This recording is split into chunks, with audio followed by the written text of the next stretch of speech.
Tomarán Ya. lista, por favor, de cuántos empezamos y al final igual. Sí, doctor, ya estoy tomando la lista.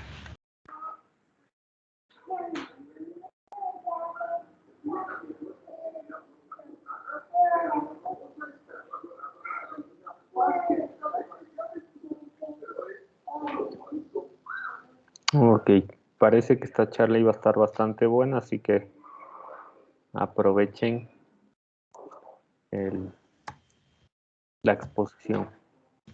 Ya.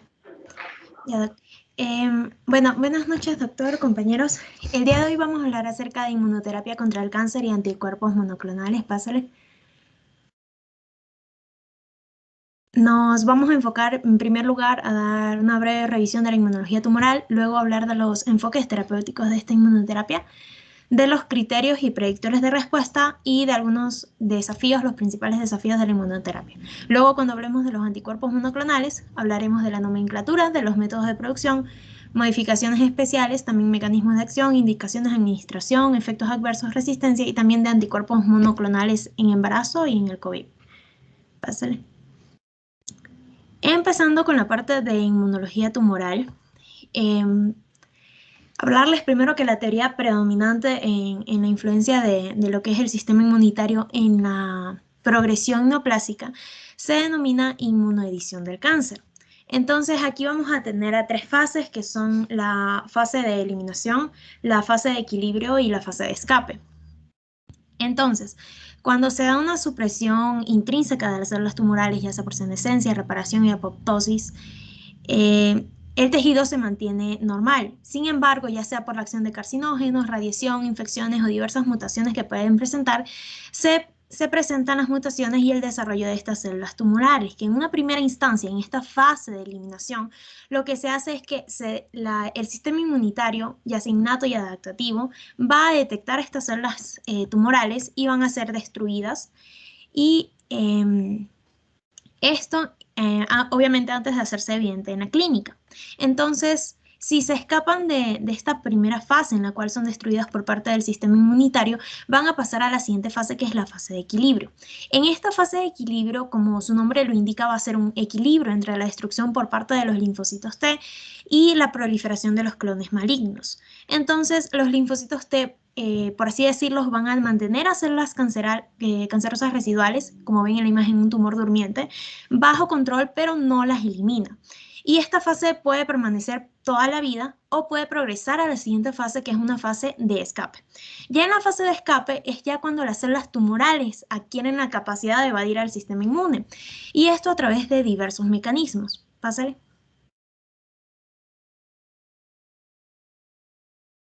No se pasa. Pásale, por favor. Sí le pasé, ¿no se ve? Ahí sí. Ya, entonces los mecanismos de evasión del sistema inmune van a ser varios, pero los principales son primero una pérdida o alteración de los antígenos específicos o de la maquinaria antigénica. Y esto, si vemos en la imagen de la derecha, es cuando hay mutaciones en los genes del MHC, en los genes necesarios para el procesamiento del antígeno. Entonces, ¿qué es lo que hacen los tumores? Pierden lo que es esta maquinaria intracelular requerida para la expresión de los antígenos o la expresión de los MHC, y entonces ya no son reconocidos por parte de las células T. Otro mecanismo de evasión del sistema inmune es la creación y promoción de un microambiente inmunotolerante mediante la manipulación de citocinas. Entonces los tumores empiezan a utilizar tanto citocinas como células que sean inmunosupresoras, como por ejemplo lo que es la interleucina 10, el TGF-beta, infiltraciones de células como las células T reguladoras, células supresoras derivadas de mieloides y otros tipos de células que lo que van a hacer es a inhibir la activación de las células T citotóxicas y por lo tanto el tumor evade al sistema inmunitario. La tercera manera, y que esto es muy interesante más adelante para lo que vamos a ver dentro de la inmunoterapia, es regular al alza moléculas de puntos de control inmunitario. ¿Qué es lo que hacen los tumores? Empiezan a tener estas moléculas como el ligando 1 de muerte celular programada o PDL1, las empiezan a expresar y lo que hace esto es que promueve el agotamiento de las células T periféricas. Es decir, reconocen estos puntos de control inmunitario y ya los tumores no son destruidos. Y una última manera es a través de vías de señalización oncogénicas, que antes se consideraba simplemente que estas vías de señalización oncogénicas eran aceleradores puros de la división de estas células tumorales. Sin embargo, también se ha visto que se entienden como mediadores del escape inmunológico. Algunas de estas vías pueden ser, por ejemplo, la señalización de KIK y también en los melanomas, lo que es la señalización de la WNT-beta-catenina. Pásale. Bueno, y ahora dentro de lo que son los enfoques terapéuticos vamos a tener varios, entre ellos los que son las citocinas, inhibidores de puntos de control, el agonismo de receptores coestimuladores, virus oncolíticos, manipulación de células T, que también se denomina células T adoptivas, también una inmunoterapia dirigida a otras células del microambiente tumoral como las células NK y lo que son los macrófagos, y también una inmunoterapia a través de vacunas. Pásale. Entonces, dentro de las citocinas les vamos a hablar acerca de la interleucina 2, la lenalidomida y pomalidomida, el interferón alfa 2B y lo que es la BCG. Dentro de la interleucina 2, esta como tal, esta interleucina va a tener efectos en lo que es la función de los CD8. Entonces, también en el mantenimiento de los T reguladores. Pero los efectos que esta interleucina 2 puede tener van a ser dependientes de dosis. A dosis más altas pueden promover esta actividad citolítica de los CD8, también de las células NK y la diferenciación de lo que son los CD4 en TH1 y TH2. Sin embargo, a dosis más bajas va a expandir preferentemente a lo que son los T reguladores y esto por una afinidad del receptor de la interleucina 2 en esas células. En gran medida, el uso de esta interleucina 2 ha sido reemplazado por lo que son los inhibidores de puntos de control inmunitario, de los cuales ya les mencionaré más adelante. Sin embargo, su administración en bolo y a dosis altas ha sido útil en una minoría de pacientes que presentan melanoma y carcinoma de células renales. Luego tenemos a lo que es la lenalidomida y la pomalidomida, que estos son agentes inmunomoduladores que han aumentado la supervivencia, sobre todo en el mieloma múltiple, y los efectos de estos van a ser en gran medida porque... Una pregunta antes de eso, para que se entienda con respecto a la interleucina 2. Normalmente la interleucina 2, ¿qué efecto tiene en el sistema inmune? La interleucina 2 normalmente el efecto que tendría es que va a hacer una proliferación de lo que son las células T, de las células NK, de los linfocitos B. Sí, más es la que estaba cuando se activaban los linfocitos. Esta es la que producía la expansión clonal de los linfocitos principalmente, ¿cierto? Es la que hacía que se multipliquen. Sobre todo linfocitos T, ¿ya? No tanto los B, sino más bien los T y específicamente los CD8 principalmente, que son en este caso los que se encargan del tema del control de células tumorales. Ok, lenalidomida y pomalidomida. Ya. Estas de aquí, los efectos antitumorales que van a tener van a ser porque hay una destrucción que está mediada por lo que son las familias de ícaros y igual relacionado con lo que es la interleucina 2. El interferón alfa 2B, este aquí va a promover respuestas de células efectoras mediadas por el TH1, como la secreción de algunas interleucinas como la interleucina 2, y esto a través de señalizaciones como la de señalización de Stack. Y se ha utilizado principalmente para lo que es el melanoma de alto riesgo. Sin embargo, el impacto en la supervivencia todavía es controvertido. Y este de aquí se ha utilizado sobre todo como adyuvante en lo que es el bloqueo de los puntos de control inmunitario.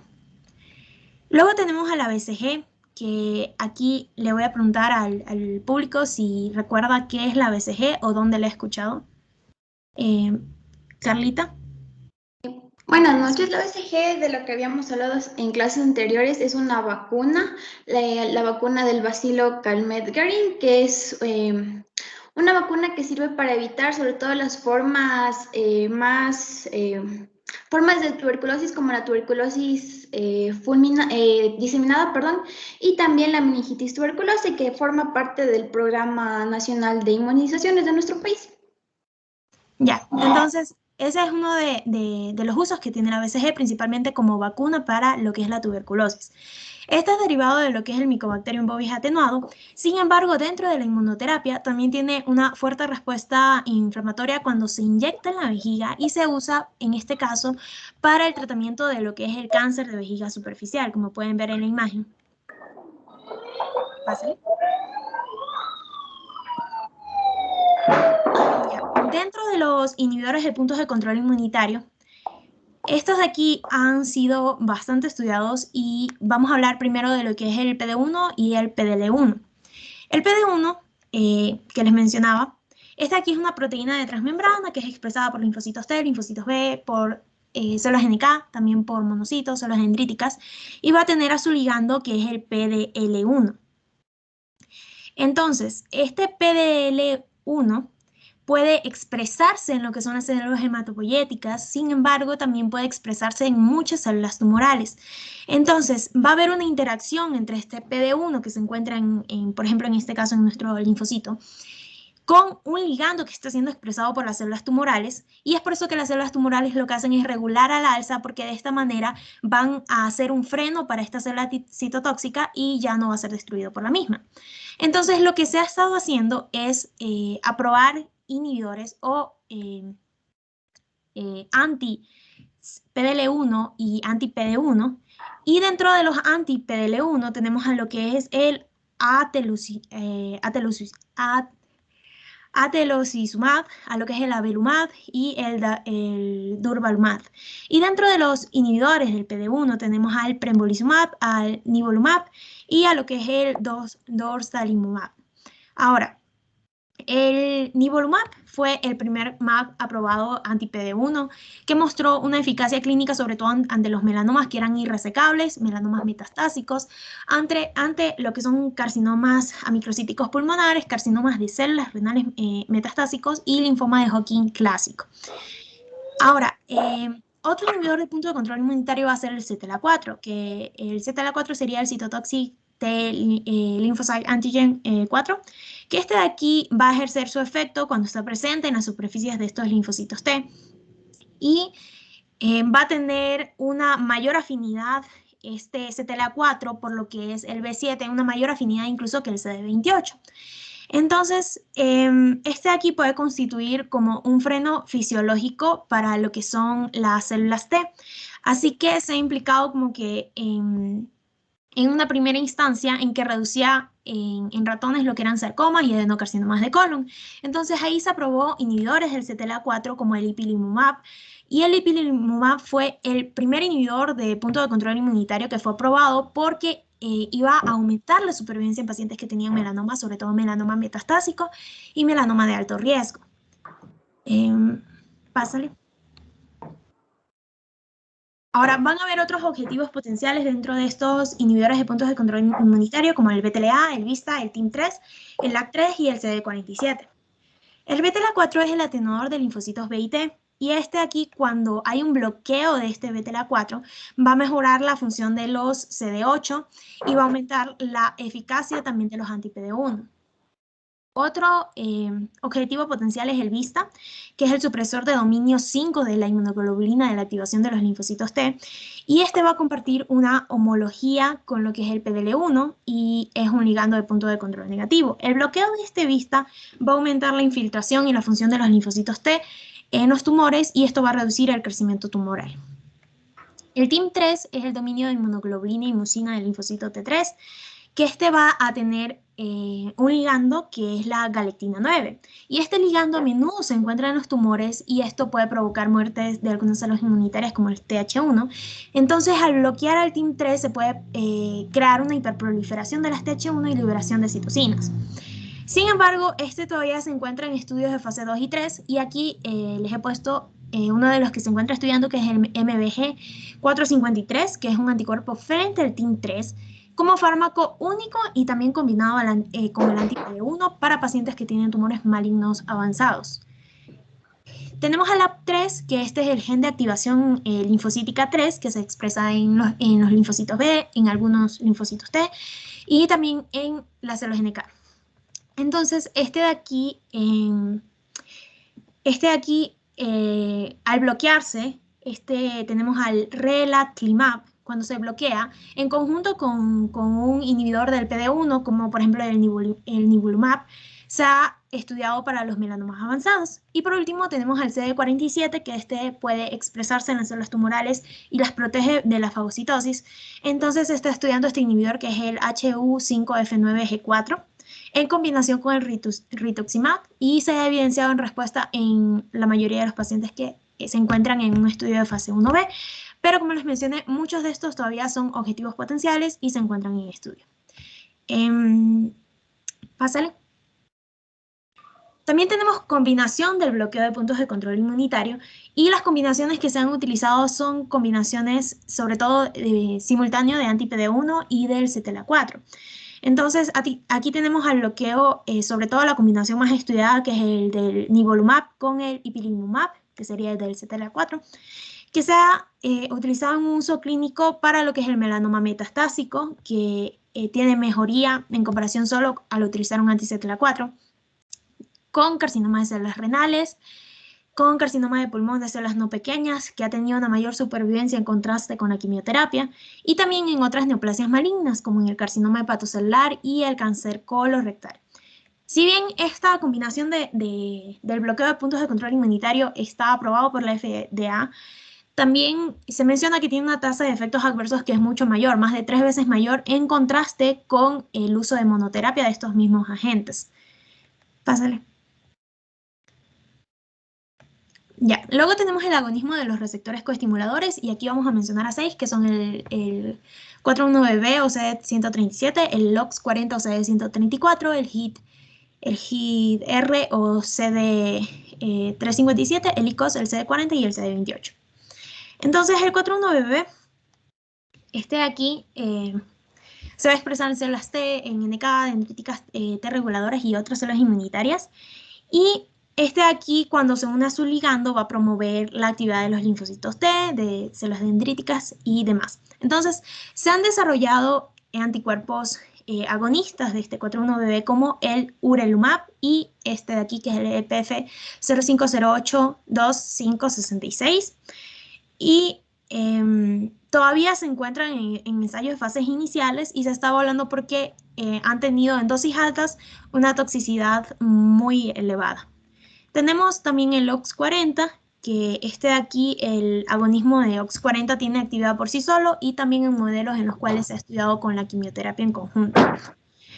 Tenemos al HIT-R, que este de aquí va a tener un papel en lo que es la proliferación de células T, su función efectora, también la prevención de la muerte celular programada, adhesión y transmigración de leucocitos, y lo que se ha estudiado es la administración de un anticuerpo murino anti-HIT-RDTA, que va a alterar la función de los T reguladores y a mejorar la actividad antitumoral de los citotóxicos.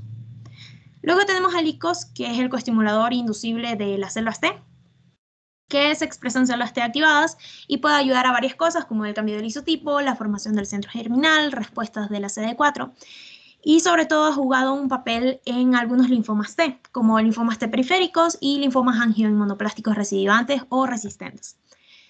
Luego tenemos al CD40, que esta es una molécula que se encuentra presente en las células presentadoras de antígenos, y que se han estudiado dos agentes, que son el datetuzumab y el lucatuzumab, que sobre todo han sido estudiados para neoplasias malignas hematológicas. Y luego tenemos al CD28, que este CD28 todavía se encuentra en ensayos en fase 1 y se ha estudiado este TGN1412 en pacientes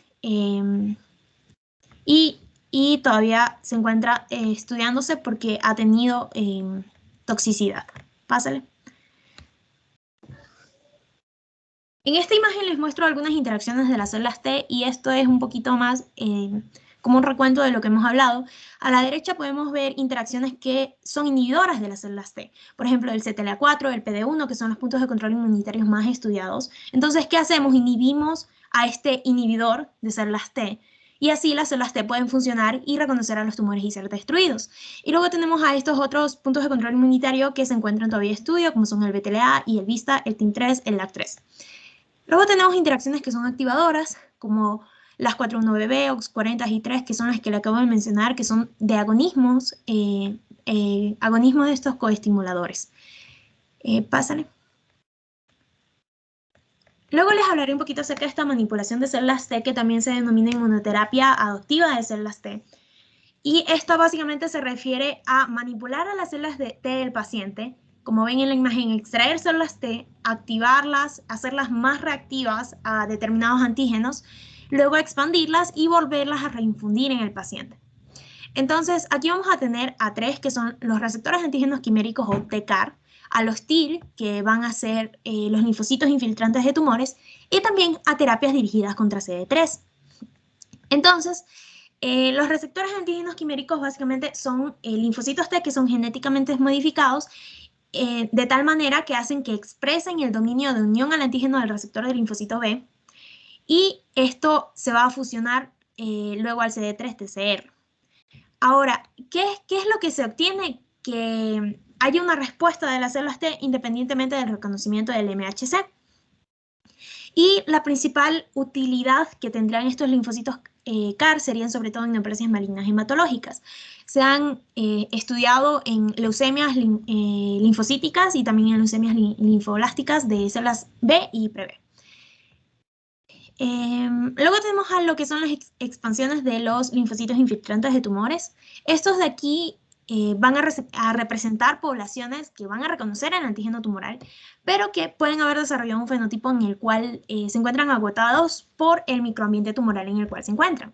Entonces lo que se hace es lo mismo, se extrae el linfocito T y se lo cultiva, en este caso se lo cultiva con interleucina 2 para estimular la expansión ex vivo, y antes de que el paciente reciba la reinfusión de estos TIL expandidos, va a necesitar de una quimioterapia para que estos puedan in vivo continuar expandiéndose. Ahora, estos de aquí han mostrado una eficacia sobre todo en el melanoma y también para otras enfermedades como el cáncer de cuello uterino y también en combinación con el PD-1. Sin embargo, tiene algunas limitaciones, como por ejemplo el hecho de que va a requerir del tejido fresco, va a requerir un proceso de expansión que se demora semanas, y además no se garantiza que al expandir a los TIL vayan a expandirse como tal in vitro, o sea, no se garantiza el éxito de esta expansión. Luego tenemos terapias dirigidas a CD3, que aquí tenemos a la terapia VITE, que es la de activadores de linfocitos T bioespecíficos, que funcionan como conectores entre linfocitos T y antígenos diana específicos de una manera independiente del subtipo del MHC, y van a consistir en un fragmento de proteína que contiene dos regiones variables separadas por una sola cadena. El que ha estado mejor desarrollado de este VITE es el blinatumomab, que tiene una especificidad contra el antígeno CD19 y se ha utilizado en neoplasias de células B. Luego tenemos al INTAC, que es el TCR monoclonal inmunomovilizador del cáncer, que tiene una semejanza con el VITE. Sin embargo, este utiliza unas moléculas de MHC de clase 1 diseñadas para el HLA y se ha estudiado más contra antígenos melanocíticos. Y luego tenemos a los TCR monoclonales, que este de aquí se trata de diseñar un TCR soluble para reconocer un antígeno en particular y tener una mayor afinidad por lo que es la cadena peptídica. Ahora, estos se encuentran como avanzados en el desarrollo clínico, los TCR restringidos sobre todo del MHCA02. Y sin embargo, esto se encuentra más estudiado en Europa y se encuentra más desarrollado a nivel clínico con alelos comunes en personas de ascendencia europea. Pásale. Bueno, esta es una parte que les quería mencionar que me parece bastante interesante, y es la edición con el CRISPR-Cas9. Y es porque se ha estado estudiando el potencial que tiene la edición de los genes a través del CRISPR-Cas9 para aumentar la eficacia antitumoral y la persistencia de estas células, sobre todo las células, la manipulación de células T o transferidas de forma adoptiva. Entonces esto lo que se hace es que una vez que se extrae las células y se las empieza a cultivar ex vivo, se utiliza esta técnica de edición genética y al momento ya de implantarlas, estas células van a ser más seguras y van a ser más efectivas. Y esto me parece que es un enfoque bastante prometedor para la ingeniería de las células T. Entonces, eso es bastante interesante, es una terapia novedosa, sin embargo todavía tiene que superar algunos desafíos que ya mencionaremos en la parte final de inmunoterapia. Y no solo se puede utilizar como target en lo que es la manipulación de las células T, sino también en los otros enfoques de la inmunoterapia, como de las citocinas o los inhibidores del punto de control inmunitario. Entonces, eso. Pásale. Ya. Tenemos luego a los virus oncolíticos, que justo de los virus oncolíticos es nuestro caso que les vamos a presentar. Y estos virus oncolíticos pueden diseñarse para infectar a las células cancerosas. Como pueden ver en la imagen, llega un virus, infecta a la célula cancerosa, lo que hace es que promueve la presentación de antígeno al activar señales de peligro y al servir como vehículos de transducción. Entonces, el virus oncolítico que es más estudiado, que se encuentra estudiado y aprobado, es el talimogene, la Eparvirec o TBEC, que es un virus atenuado del herpes simple. Y este virus se utiliza para sobreexpresar el factor estimulante de colonias de los granulocitos y de los macrófagos, y esto hace que se promueva la presentación de antígeno mediado por las células dendríticas. Entonces, esto se ha utilizado sobre todo en pacientes que tienen melanomas que son avanzados, que son irresecables, y ya se encuentra aprobado para esto. Hay otros virus que se encuentran en investigación, como por ejemplo los adenovirus, los revirus, los virus de Newcastle, pero el que se encuentra aprobado es este. Ahora, también hay virus oncolíticos que se utilizan más la inhibición de los puntos de control inmunitario. Sin embargo, bueno, esto lo que va a generar es lo que es una sinergia entre estos dos, y uno de estos puede ser, por ejemplo, combinar el ipilimumab con este TBEC, este talimogene, teniendo una mejor respuesta que estando solo el ipilimumab. Pásale. Luego tenemos terapias que están dirigidas a las células del microambiente tumoral. Y aquí tenemos terapias dirigidas a lo que son las células NK, a los macrófagos, y ya les mencionaré que es el IDOI-1. Las células NK se van a infiltrar en tumores sólidos y metástasis, y su presencia realmente es buen pronóstico, a diferencia de los macrófagos. ¿Por qué las células NK van a destruir a las células cancerosas? Porque van a tener los genes de Killer Immunoglobulin-like Receptor, que serían los KIR, que son expresados por estas células y se van a unir al HLA de las células Westpec normales. Entonces, en las células cancerosas ya hay carencia de este MHC, del HLA, por lo cual son destruidas. O sea, un mecanismo que utilizaban para la evasión inmunitaria terminó siendo un mecanismo a través del cual también son destruidos por las células NK. Ahora, se ha estudiado anticuerpos anti-KIR como el IPH2101 y el ipilimumab, utilizados sobre todo con linfomas, mielomas múltiples, leucemias mielogénicas agudas. Luego tenemos a lo que son los macrófagos, que cuando se encuentran en el microambiente tumoral van a presagiar un mal pronóstico. Sobre todo porque dentro del contexto de la malignidad, los macrófagos que se van a encontrar en el microambiente tumoral son los M2. Los M1 son los que clásicamente conocemos, fagocíticos y demás, pero los M2 van a tener una participación dentro de inmunosupresión, angiogénesis y proliferación de las células tumorales. Entonces, estos macrófagos son reclutados por lo que es el ligando de quimiosina CC2 o CCL2, y también por el factor estimulante de colonias 1, que sería el CSF1. Así que, como son reclutados por estos y realmente presagian un mal pronóstico, hay un impacto tumoral con la inhibición del receptor del CSF1, y aquí vamos a utilizar ejemplos de inhibidores de esto, como son el matuxumab y el pexidartinib. Estos sobre todo han sido útiles en tumores tenosinoviales de células gigantes y resecables. Luego tenemos a lo que es la indoleamina 2.3 dioxigenasa 1 o el IDOI-1, que este es un paso limitante en la conversión del triptófano a la quinorenina. Y la expresión de este IDOI-1 promueve la evasión inmunológica por los tumores porque suprime la función de las células T y perjudica la vigilancia inmunológica. Ahora, una inmunoterapia, un ejemplo de IDOI-1 fue el padostat. Sin embargo, en estudios ya de fase 3, empezó a no mostrar beneficios, por los cuales ya disminuyó el interés clínico en este IDOI-1. Pásale. Y bueno, dentro del último enfoque del que les hablaremos de la inmunoterapia son las vacunas, que las opciones de antígeno en estas vacunas pueden ir desde péptidos simples hasta células enteras. Con los péptidos simples pueden afectar a un espectro muy estrecho de antígenos, y con células enteras tienen una gama como más amplia de antígenos, sin embargo son más costosas y es mucho más compleja su preparación. Ahora, la única terapia que está basada en una vacuna que está aprobada para un cáncer avanzado es el Sipuleucel-T, que básicamente va a consistir en una preparación de células dendríticas autólogas diseñadas para atacar la fosfatasa ácida prostática, y demostró un aumento de la supervivencia en pacientes que tenían un adenocarcinoma de próstata que ya era resistente a la castración. Ahora, mejoró la supervivencia y es la única terapia aprobada. Sin embargo, se han estudiado vacunas de un solo péptido, sobre todo para cánceres que son inmunogénicos, como por ejemplo el melanoma, pero han tenido una eficacia decepcionante, por lo cual la única que continúa siendo aprobada es esta. Pásale.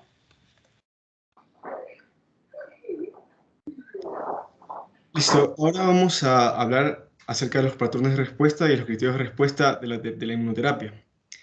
Primero hay que tener en cuenta que la inmunoterapia va a tener unos patrones de respuesta diferentes a otros tipos de terapia, como puede ser la terapia citotóxica. Uno de estas diferencias importantes es el tiempo de respuesta, ya que, por ejemplo, estos agentes inmunoterapéuticos van a tardar más en dar respuesta que los agentes citotóxicos o la quimioterapia, por ejemplo. Entonces, referente a estos patrones, hay unos patrones que son como únicos o clásicos en la inmunoterapia. Uno de ellos es la pseudoprogresión. Esta pseudoprogresión se refiere a un empeoramiento de la enfermedad, a un empeoramiento del cáncer que es transitorio. Y este se va a manifestar por la progresión de las lesiones que ya están establecidas en el paciente o por una aparición de nuevas lesiones, antes de que la enfermedad se estabilice o antes de que el tratamiento dé efecto y el tumor retroceda. Entonces, es por ello que en estos pacientes que están tratando con inmunoterapia, debemos tener cierta precaución al abandonar la terapia antes de tiempo, ya que puede ser que el paciente tenga una progresión en su enfermedad cuando está siendo tratado. Sin embargo, luego de unas semanas o de algún tiempo, el paciente presente la respuesta al tratamiento. Entonces, por ello hay que tener cuidado de abandonar la terapia antes de tiempo. Y otra cosa que también hay que tener en cuenta en esta pseudoprogresión es que en estos pacientes, cuando tienen respuestas tardías, no se va a observar un deterioro sintomático. Es decir, que el paciente no va a tener un deterioro en su clínica. Por lo tanto, en pacientes que sí tengan deterioro en su clínica, es probable o se recomienda no continuar con la terapia, ya que lo más probable es que no se dé una respuesta tardía. Por lo tanto, en estos pacientes hay que buscar alternativas de terapia. Otro patrón que se da en la inmunoterapia es la enfermedad hiperprogresiva. Este, en cambio, va a ser un evento raro en la que los pacientes van a experimentar una progresión acelerada de la enfermedad después de iniciar la inmunoterapia. Este especialmente se da en la inmunoterapia con inhibidores de punto de control. Y está en debate si es que esto es específico de la terapia o más bien está relacionado con la biología tumoral. Pero en estos pacientes va a haber un empeoramiento de síntomas y un empeoramiento de los biomarcadores de la enfermedad. Por lo tanto, en estos pacientes se debe tratar esta hiperprogresión como una progresión normal de la enfermedad y se debe tratar esta progresión y se debe cambiar la terapia a una terapia alternativa. Ahora, referente a los criterios de respuesta, tenemos estos 4 criterios que son la respuesta completa, la respuesta parcial, la enfermedad estable y la enfermedad progresiva. La respuesta completa se refiere a una resolución completa, como su nombre indica, de todas las lesiones medibles y las lesiones no medibles, sin que haya una aparición de lesiones nuevas.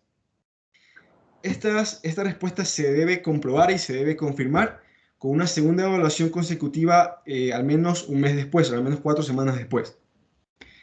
La respuesta parcial, en cambio, se refiere a una disminución de la carga tumoral al menor a 50% de lo que se presentó, o sea, de la enfermedad que se presentó al inicio en el paciente. Y esta de igual manera se debe confirmar después de una evaluación consecutiva después de al menos 4 semanas. La enfermedad estable es aquella que no cumple con los criterios ni de respuesta parcial ni de respuesta completa. Y la enfermedad progresiva se refiere cuando hay un aumento de la carga tumoral del 25% o más con la enfermedad o la enfermedad mínima que presentó el paciente al momento del diagnóstico. De igual manera, al momento del inicio del tratamiento. De igual manera, esto debe confirmarse, al igual que los otros criterios, con una segunda evaluación al menos 4 semanas después de que se haya documentado este progreso de la enfermedad o progreso del tumor. Ahora, respecto a los predictores de respuesta de la terapia. Estos predictores han sido usados, por ejemplo, para considerar a cuáles son los pacientes cuyos tumores van a responder mejor a las terapias. Y esto se ha usado, por ejemplo, para seleccionar a estos pacientes y saber si es que la inmunoterapia va a tener mejores resultados o peores resultados. Entonces tenemos aquí dos que son muy importantes, que son el PDL1 o el ligando de muerte celular programada 1, que este se ha relacionado como un marcador positivo de respuesta a la inmunoterapia. ¿Qué quiere decir esto? Por ejemplo, tenemos un paciente que tiene una expresión alta de este PDL1, que lo queremos tratar con un bloqueador del PD1. Entonces, los pacientes que tengan más niveles de PDL1 van a responder más a la terapia con PD1. Por lo tanto, este ha sido un marcador que se utiliza, por ejemplo, en el cáncer de pulmón de células no pequeñas avanzado, en el cual estudios han demostrado que el tratamiento con el pembrolizumab, que es un bloqueador del PD1, ha tenido una mejor respuesta de estos pacientes que tienen una expresión del PDL1 mayor al 50%. Entonces, de estos ensayos es que se dice que el aumento de la expresión de este PDL1 es un marcador positivo para el tratamiento con inmunoterapia. Otro predictor de respuesta inmunológica también es la carga mutacional, o por sus siglas en inglés el TMB. Al igual que el PDL1, va a ser un marcador positivo de respuesta a la inmunoterapia. Esto se ha demostrado, por ejemplo, en ciertos tipos de cánceres, como son el melanoma cutáneo expuesto al sol, el cáncer de pulmón de células no pequeñas, el cáncer de vejiga y el cáncer colorectal. Entonces, ¿qué es esta carga mutacional?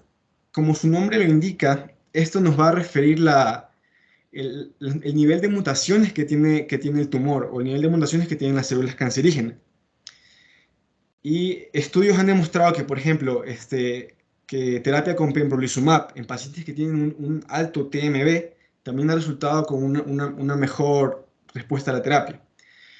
¿Y por qué se da esto? Pues es bastante simple si lo pensamos, ya que el tumor, al tener una mayor carga mutacional, es decir, al estar más mutado, al estar sus células más mutadas, es más fácil para el sistema inmune reconocerlo, ya que se diferencia mucho de las células normales o de los tejidos propios.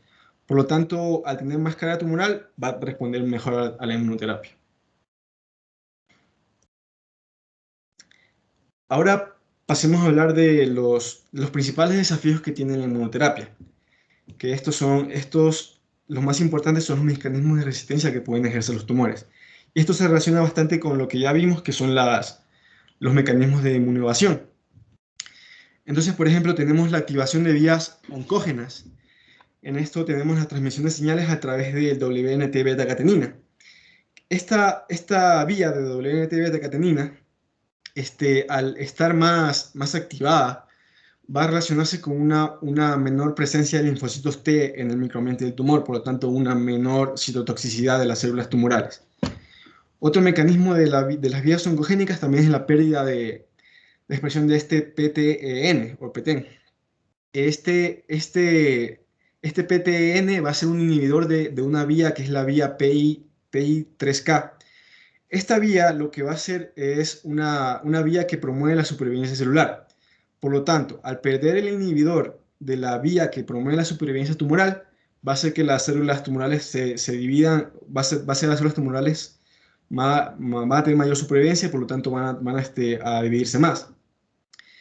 Entonces, la pérdida de este PTN se ha relacionado también con una supervivencia global más corta en pacientes con melanoma avanzado, por ejemplo, ya que esta eliminación de este PTN también disminuye la cantidad de linfocitos TCD8 que están en el tumor y por lo tanto también disminuye la destrucción de este. Otro mecanismo de resistencia también es la pérdida de transmisión de señales a través del interferón gamma. Como ya hemos visto en inmunología, el interferón gamma va a desempeñar, es una citocina que desempeña un papel importante en la promoción de las respuestas tanto innata como adaptativa, ya que va a activar macrófagos, va a activar células dendríticas, va a activar las células natural killer y va a secretar también la interleucina 12, que va a promover la diferenciación de linfocitos TCD4 en linfocitos TH1. Por lo tanto, estas células, al perder genes involucrados con el interferón gamma, van a causar una resistencia primaria o también adaptativa al tratamiento con, por ejemplo, puntos de control inmunitario. Otro mecanismo también es el reclutamiento de un microambiente inmunosupresor, como ya vimos. Estas células cancerígenas pueden reclutar células inmunodepresoras como son los linfocitos T reguladores, los linfocitos de células de origen mielocítico y los macrófagos M2, que ya mencionamos que tienen un efecto de protección al tumor, un efecto inmunodepresor. Otros mecanismos también pueden ser los reclutamientos de puntos de control inhibitorios, como pueden ser el TIM3, el LAG3 y el VISTA, que ya también revisamos. O también el reclutamiento de moléculas o ligandos inhibidores, como el IDO, la molécula de adhesión 1 relacionada con el antígeno carcígeno embrionario. Y por último, también estas células tumorales pueden reclutar las citocinas inhibidoras, como son la interleucina 10, la interleucina 35 o el factor de crecimiento transformante beta, o TGF-beta. Y por último, también ciertos estudios han relacionado el microbioma intestinal con la respuesta a la inmunoterapia. Por ejemplo, hay un estudio que estudió el crecimiento de tumores en ratones, que demostró que la presencia de esta bacteria comensal de Bifidobacterium aumentaba la respuesta ante la terapia anti-PDL1. Por lo tanto, los ratones que tenían esta bacteria en su microbioma tenían una mejor respuesta que, por ejemplo, ratones que no tenían esta bacteria o que tenían un microbioma intestinal diferente. De igual manera, se estudió en ratones la presencia de esta bacteria Bacteroides fragilis también aumentaba la eficacia del tratamiento con anti-CTLA4. Y estos estudios demuestran que también el microbioma intestinal podría ejercer efectos en la eficacia de la inmunoterapia. Por lo tanto, también esto vendría siendo como otro desafío de la inmunoterapia y que podría afectar a la eficacia en los pacientes tratados. Otro desafío también son los efectos adversos que pueden tener la inmunoterapia. Por ejemplo, en la inmunoterapia con punto de control inmunitario ha ejercido ciertos efectos adversos del tubo digestivo, como puede ser diarrea, la colitis. También la piel ha causado exantema, dermatitis. En el hígado ha demostrado también que causa una elevación de las transaminasas. Y también en el sistema endocrino puede causar hipofisitis y tiroiditis. En estos casos de estos efectos adversos, los estudios han demostrado que generalmente son transitorios y que pueden responder a tratamiento con esteroides. Otro aspecto importante de esto de la inmunoterapia es que pacientes que tengan que tengan antecedentes personales o familiares de enfermedades autoinmunes o que hayan tenido síntomas o signos sugestivos de una enfermedad autoinmune subyacente, podemos considerar la detección de autoanticuerpos antes de iniciar la terapia autoinmune, ya que se ha demostrado que pacientes que inician con esta inmunoterapia tienen un mayor riesgo de desarrollar las enfermedades autoinmunes una vez que se completa el tratamiento. Y por lo tanto, estos pacientes deben tener un control más estricto cuando están sometidos a esta terapia inmunitaria. Y también se ha demostrado que, o sea, se ha estudiado que en los linfocitos T adoptivos han tenido ciertos efectos adversos raros, pero potencialmente mortales, como pueden ser una toxicidad hepática o un síndrome de liberación de citocinas que conduce con fiebre, con rigidez, con hipotensión y con hipoxia. Y por último, otros desafíos también pueden ser, por ejemplo, el modelo la dificultad de desarrollar un modelo preclínico que pueda traducirse a la inmunidad humana, ya que generalmente estos estudios preclínicos, como sabemos, se desarrollan en ratones o en otros animales. Por lo tanto, no traducen literalmente, no traducen exclusivamente, no se traducen exclusivamente a la terapia humana. Entonces, es muy difícil encontrar modelos preclínicos que sean iguales a la inmunidad humana. Otro desafío también es la comprensión de la inmunidad tumoral específica del órgano, ya que, como hemos visto, esta inmunoterapia se dirige a muchos órganos específicos, sin embargo, no se comprende totalmente cómo actúa esta inmunidad en cada órgano. Y también otro desafío también es la inclusión de mujeres en los ensayos, ya que generalmente estos ensayos se han desarrollado más en la población masculina. Vamos avanzando un poquito más rápido, chicos, porque vamos un tercio de la exposición y ya vamos 1 hora recién. Ya. Bien, pero sean más concisos y rápidos en las ideas. Ya, ahora vamos a ver entonces rápidamente este caso clínico, que es un reporte de caso de un varón caucásico de 34 años que fue diagnosticado con un melanoma del pabellón auricular izquierdo. Entonces, este paciente lo que se hizo al inicio se fue una excisión local y una biopsia, la cual fue negativa. Entonces, 5 años después, el paciente volvió a presentar una lesión quística cerca del sitio quirúrgico. Por lo tanto, se le realizó la biopsia y confirmó que es una recurrencia del melanoma que tuvo previamente.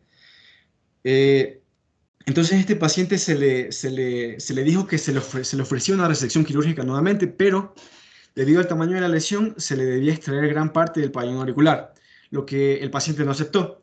Entonces fue remitido para la terapia sistémica neoadyuvante y recibió tratamiento con pembrolizumab, lo que resultó una enfermedad estable, es decir, que no hubo ni un crecimiento ni una resección del tumor. Entonces, luego de esto, fue tratado con el TB, que es este virus oncolítico que vimos previamente, y se le inyectó una primera inyección, con lo cual la masa se volvió menos firme y se desarrolló una úlcera superficial. Luego completó inyecciones de 3 meses, cumplió 100 inyecciones en 3 meses, con lo cual la lesión quedó, no se visualizó ya ninguna lesión. Y luego, como pueden ver aquí en la imagen, después de este tratamiento con el TB, la lesión ya no es visible y quedó estable. Entonces, al momento de escribir este caso clínico, el paciente tenía una respuesta completa a los 5 meses de recibir el tratamiento con el TB. Entonces, aquí demostramos que este es un caso que demuestra que este tratamiento con los virus oncolíticos, especialmente en el melanoma, que es uno de los cánceres más estudiados, con la inmunoterapia es efectivo. Y bueno, ahora vamos a la segunda parte de esta exposición, que es acerca de los anticuerpos monoclonales. Entonces, comenzando con una pequeña definición, que estos anticuerpos monoclonales son inmunoglobulinas diseñadas para atacar a un epítopo específico en un antígeno. Y estos son producidos a partir de un solo clon de células B. Se han desarrollado alrededor de 100 MAPS desde 1985, y la mayoría de estos están dirigidos a terapias de enfermedades oncológicas, como ya hemos hablado de algunos de estos anticuerpos en la inmunoterapia contra el cáncer, o también enfermedades inmunológicas e incluso enfermedades infecciosas, que ya vamos a ver algunos ejemplos más adelante. Entonces aquí vemos en la imagen que estos anticuerpos monoclonales pueden provenir de un ratón generalmente, o ser quiméricos con una mezcla de anticuerpos de ratón y anticuerpos humanos. Pueden ser humanizados cuando únicamente la región hipervariable es humana, o pueden también ser totalmente extraídos de humanos. Vamos a hablar un poco de la nomenclatura. Estos anticuerpos monoclonales tienen una nomenclatura uniforme que permite distinguir ciertas características de estos. Por ejemplo, aquí tenemos que estos anticuerpos tienen un prefijo, un infijo y un sufijo. El prefijo va a ser un nombre aleatorio. Este es el que va a darle un nombre único distintivo al anticuerpo monoclonal. En este caso, por ejemplo, es el C, en este cetuximab. El infijo va a dar ciertas características que pueden ser, por ejemplo, determinan el origen del anticuerpo o el huésped. Por ejemplo, puede ser o un anticuerpo que proviene de un humano o un anticuerpo que proviene de un ratón. O también modificaciones, si es quimérico o si es humanizado, como les mencioné anteriormente. Otro infijo también va a especificar el objetivo del anticuerpo. Por ejemplo, si va a un tumor, si va al sistema cardiovascular, si va a un microorganismo. En este caso, el infijo sería tu y xi. Y el sufijo va a ser un nombre que identifique que es un anticuerpo monoclonal. En este caso, como ustedes conocen, los anticuerpos monoclonales terminan en MAB. Entonces, ese es el sufijo. Sin embargo, desde este año, desde 2022, se han añadido más sufijos. Entonces, vamos a tener el TUC, el BART, el MIG y el MEN. Entonces, cuando ustedes vean un fármaco que termina en estos otros sufijos, va a ser un anticuerpo monoclonal que ha sido desarrollado desde 2022. Y otro cambio que también se hizo últimamente en el 2017 es que los infijos que indican la fuente van a ser omitidos desde los maps que se desarrollaron en el 2017. Entonces acá tenemos un cuadro que nos dice qué significa cada infijo que puede tener el anticuerpo monoclonal. Por ejemplo, en este caso del cetuximab, los infijos vendrían siendo TU y XI. Entonces, TU lo tenemos acá, nos indica el objetivo del anticuerpo, que es un tumor, ya que el cetuximab está indicado para tratamiento de cáncer colorectal. Y el XI nos va a indicar el origen de este anticuerpo, que en este caso vendría siendo un anticuerpo quimérico, mezcla de ratón y mezcla de humano. Listo, ahora acerca de los métodos de producción de estos anticuerpos, tenemos varios que pueden ser, por ejemplo, la inmunización de un animal. En este caso, lo que se hace es ingresar el antígeno que queremos desarrollar respuesta a un ratón. Entonces, cuando este ratón desarrolla la respuesta inmune, se va a recolectar las células B del vaso del ratón y se va a mezclar con estas células de mieloma, que son células inmortales que se cultivan y se proliferan se proliferan por mucho tiempo. Entonces, al mezclar estas dos células, se va a conseguir lo que es un hibridoma. Y este hibridoma va a ser cultivado para después aislar el anticuerpo, y después estos anticuerpos son producidos en masa para el tratamiento. Entonces, el problema con este método es que algunas personas que han sido expuestas a estos anticuerpos de ratón van a desarrollar respuesta inmune al anticuerpo, como pueden ser respuestas alérgicas. Esto va a limitar su uso clínico y también ha dado lugar a estos ratones modificados genéticamente, en los cuales se les ingresa a estos genes de inmunoglobulinas humanas para que no produzcan inmunoglobulinas de ratón, sino produzcan directamente IgE humana.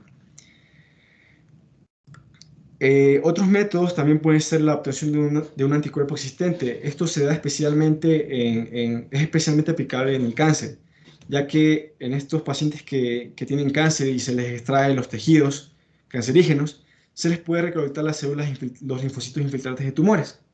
Y a partir de estos linfocitos se crean los anticuerpos, y estos luego nuevamente se inmortalizan y se producen en masa. Otro método también es la exploración de bibliotecas. Por ejemplo, estas bibliotecas son como literalmente su nombre indica, bibliotecas anticuerpos que son construidos mediante técnicas moleculares. Entonces aquí estas bibliotecas son examinadas in vitro, y aquí se determina si es que estos anticuerpos se unen al antígeno que se tiene como objetivo. Y por último, la inmortalización, que esto se da mediante la creación del hibridoma, como les mencioné previamente, o también se puede hacer mediante la transfección con un virus inmortalizador, que se le pone, por ejemplo, este virus del Epstein-Barr a los linfocitos B para que produzcan, para que se inmortalicen y produzcan los anticuerpos. Y después se aíslan y se producen en masa. Ahora acerca de los mecanismos de acción, tenemos que estos anticuerpos monoclonales van a estar dirigidos hacia varios antígenos. Uno de ellos puede ser un antígeno en superficie celular, que en este caso puede ser un receptor diana o una célula diana. En caso de que sea un receptor diana, estos MAPs lo que van a hacer es unirse al receptor diana y van a impedir que su ligando normal o su ligando fisiológico se una. Por lo tanto, van a impedir la función del receptor. Algunos ejemplos que tenemos de este tipo de anticuerpos son los MAPs dirigidos contra el factor de crecimiento epidérmico o el EGRF o el receptor de tirosina quinasa ERB2 o también conocido como el HER2, que esto ya vamos a hablar un poco más tarde de su aplicación en las enfermedades. En cambio, si el anticuerpo monoclonal va a una célula diana, generalmente va a ser para destruir la célula, va a ser para causar muerte celular. Por lo tanto, estos anticuerpos van a estar dirigidos generalmente a células tumorales o a células, por ejemplo, clones de células B que producen autoanticuerpos en enfermedades autoinmunitarias, como puede ser la trombocitopenia inmunitaria.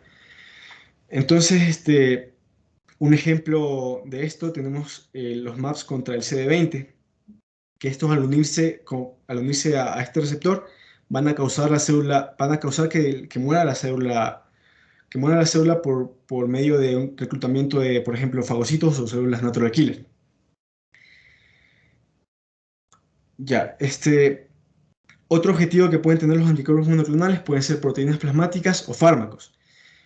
Esto va a ser para secuestrar la proteína o el fármaco e impedir que ejerza su efecto en el sitio de unión. Ejemplos de esto tenemos a los anticuerpos que se unen al factor de necrosis tumoral, como el adalimumab, el certolizumab, que al unirse a esto, por ejemplo, es aplicable en enfermedades como la artritis reumatoide, en el cual hay una gran cantidad de factor de necrosis tumoral que aumenta la inflamación. En cambio, los medicamentos, los ejemplos de anticuerpos monoclonales que se unen a medicamentos, tenemos el dabigatran, que se ha creado el idarucizumab, que se va a unir al dabigatran, que es un anticoagulante y va a impedir su función. Esto se puede dar, por ejemplo, como un antídoto en pacientes que tengan altos niveles de dabigatran en su organismo. Ahora acerca de si el objetivo es un receptor de IgG. Estos MAPs se van a usar en tratamientos mediados por autoanticuerpos, ya que estos MAPs se van a unir al receptor FC neonatal o FcRn. ¿Qué hace este receptor? Este receptor lo que va a hacer es promover la vida media de la IgG en la circulación, ya que promueve su reciclaje. Entonces aquí en la imagen tenemos el mecanismo de acción de este receptor de FcRn, el cual básicamente lo que hace es reciclar la IgG. Entonces, al crear un anticuerpo para bloquear este receptor, se va a disminuir el reciclamiento de IgG y se va a disminuir la vida media de esta inmunoglobulina. Y aquí tenemos el ejemplo del rosanolizumab, que hace exactamente esto, se une al receptor y disminuye la vida media de la IgG. Y se usa esto en trastornos autoinmunitarios, como puede ser la trombocitopenia inmunitaria o la mestina grave. Y ahora, por último, tenemos que también los MAPs pueden ser dirigidos hacia organismos infecciosos. Sin embargo, esto está todavía en investigación, ya que no ha sido completamente aprobado estos MAPs. Uno de los que sí está aprobado es por ejemplo, el palivizumab, que este palivizumab es un MAP que se va a unir a la glicoproteína de fusión o glicoproteína F del virus respiratorio sincitial. Entonces, al unirse a esta glicoproteína de fusión, va a impedir que este virus ingrese a la célula. Por lo tanto, va a actuar como tratamiento y como profiláctico.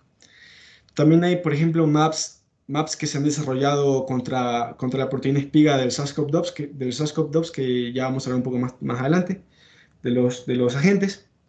O también hay maps que se han desarrollado, por ejemplo, para bacterias, que puede ser contra el Bacillus anthracis o con las toxinas del Clostridium difficile.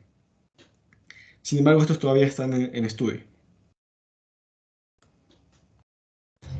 Ya, listo, vamos a continuar ahora con las indicaciones, es decir, la parte aplicable de estos anticuerpos monoclonales.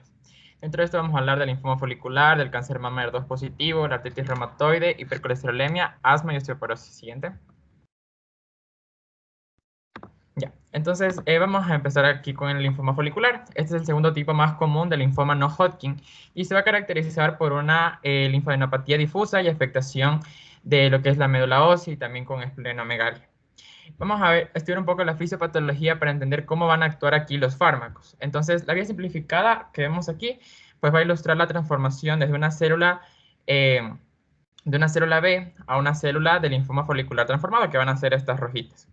Entonces, estos círculos verdes que vemos aquí van a ser las células progenitoras comunes mutadas, y aquí en azul vemos las células ya del linfoma folicular.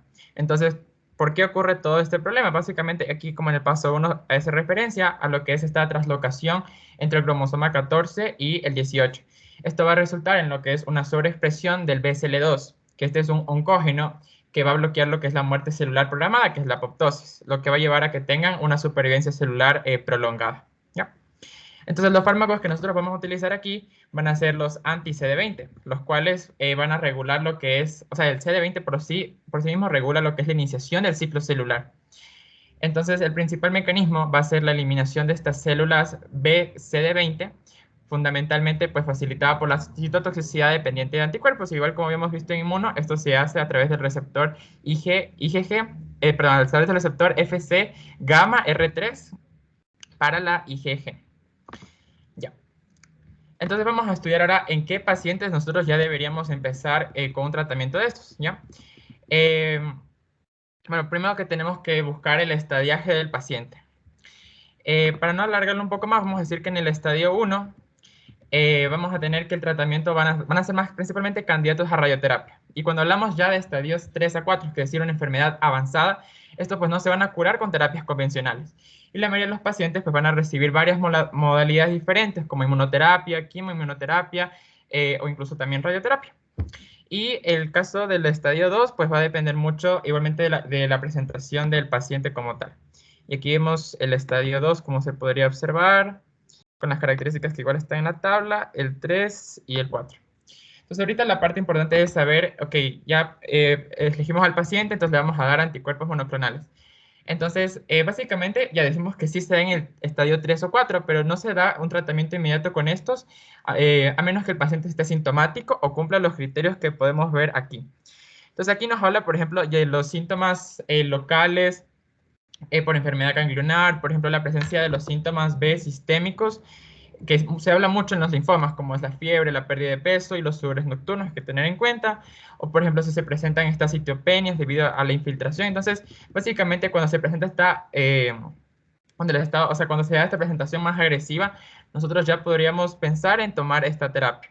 Entonces, la inmunoterapia va a consistir en estos anticuerpos monoclonales, anti-CD20, como ya les mencioné, que está, por ejemplo, el rituximab, el ovinutuzumab, y bueno, hay varios tipos de terapia que se le pueden dar, varias opciones que se le puede dar al paciente. Entonces, una puede ser como el rituximab, como un agente único administrado durante un curso definido. La otra es rituximab más quimioterapia durante 6 a 8 ciclos. Y en la última, pues nos habla prácticamente de la misma que la segunda, pero una vez terminada esta, se hace 2 años de inmunoterapia de agente único como mantenimiento, ¿ya? Son varias opciones que nosotros le podemos ofrecer al paciente, y en este caso, pues no se sugiere darla sola, sino que se prefiere dar con esta quimioterapia. En este caso, lo que nos sugiere es dar la combinación de bendamustine rituximab. Y como ya digo, si el paciente se mantiene asintomático, pues hacemos una observación hasta poder proceder con el tratamiento. Hablando del cáncer de mama HER2 positivo, pues este cáncer de mama es una enfermedad heterogénea, fenotípicamente diversa, y va a ser compuesta por varios de estos subtipos biológicos, que los vemos ahí igualmente, aquí en el cuadradito vemos la gráfica. Entonces, estos cáncer HER2 positivos, que HER2 significa este receptor 2 del factor de crecimiento epidérmico humano, pues van a constituir alrededor de lo que es el 10 al 15% de los cánceres de mama. Y las mujeres con cáncer de mama en estadio temprano, que van a cumplir con los criterios de positividad, que ya los voy a mencionar, estas mujeres van a recibir quimioterapia y trastuzumab como un tratamiento adyuvante. Ya. Entonces, procediendo con el algoritmo para nosotros conocer cuándo dar el tratamiento, básicamente se basa en este cuadradito aquí y en este cuadradito acá. Entonces, el primer cuadradito consiste en, o sea, se define como positividad para este receptor E2 cuando tenemos una tinción inmunohistoquímica de 3 positivo, que esto se va a definir como la tinción de la membrana intensa uniforme para ER2, en lo que es el 10% o más de las células tumorales. Y la que podemos observar ya aquí en la parte inferior es, por ejemplo, si nosotros seguimos el cuadro, es cuando hay una proporción de la amplificación de hibridación in situ fluorescente, que es el FISH, que sea mayor o igual a 2. Y de aquí, pues, señales del número de copias de ER2 que sea mayor o igual a 4. Entonces, solo en estos casos nosotros vamos a considerar esta inmunoterapia.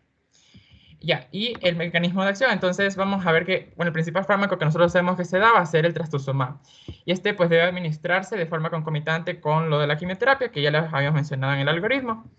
Entonces, aquí, además de los efectos antiproliferativos, pues pueden también influir en otros procesos dentro de lo que son estas células ER2 positivas. Dentro de estos vamos a tener, por ejemplo, el antagonismo de las propiedades constitutivas en lo que es la señalización del crecimiento de la red de ER2. También lo que es la aceleración de lo que es la internalización y degradación de los receptores. Y como vemos aquí también el reclutamiento de lo que son las células inmunes para que puedan atacar y erradicar las células tumorales dianas mediante esta citotoxicidad mediada por células dependientes de anticuerpos. Entonces, siguiendo con la artritis reumatoide.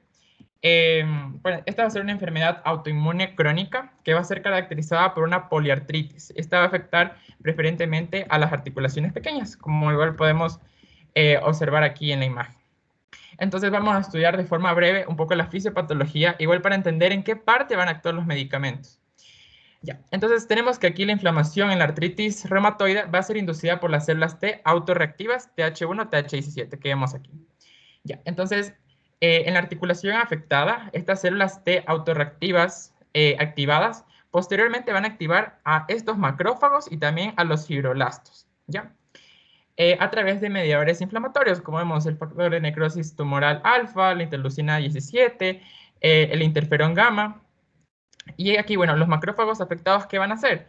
Van a secretar a su vez igual grandes cantidades de citocinas fuertemente proinflamatorias, que van a promover el establecimiento y el mantenimiento de un medio inflamatorio en lo que es el sinovio.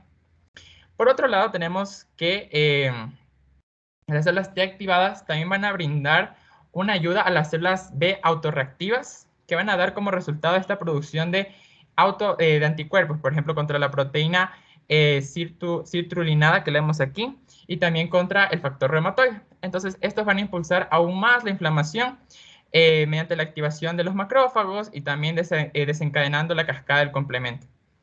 Y finalmente, por ejemplo, aquí ya activamos el fibroblasto, ¿verdad? Entonces, mencionaba que el rank L, que es producido por estos, cuando están activados, van a permitir la diferenciación de los osteoclastos.